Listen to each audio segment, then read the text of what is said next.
Yeah, well, I'll say like in terms of the Picoh software, Picoh hardware itself, yes, we found it was relatively quiet in the room that we used it in. I think having the ICT suite set up the way we did, maybe contrasted with using it using Chromebooks or something that's more mobile, where you could do this in a more open space environment. So in the classroom we used it in the suite, often it could be a little bit too noisy to hear exactly what the robots were saying. We found ways around this, and using the computers, speakers as well, helped with that. We had issues as well in terms of just getting the software to interact well in a way that could be saved so that the children could find their work correctly. Outside of technical issues, I wanted to make sure all children could access this, and using the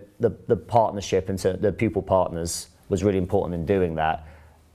particularly just because we went for a much higher level was our goal here with the work. We were trying to use,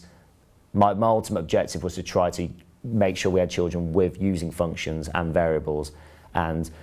complex branching if else algorithms and inputs that went into their work. So that meant it was, it meant it can, as we got further advanced into the project, or once they tried to achieve the goals they were going for, that was maybe more difficult for some of the lower attaining pupils, and that's when I had to ensure they were getting enough support both from their peers and from us in order to make sure they had an understanding of what they could do, and also made sure they could still achieve the goals that they set out in their unplugged plans when they wrote that down at the beginning. I think that was really important to making sure it worked.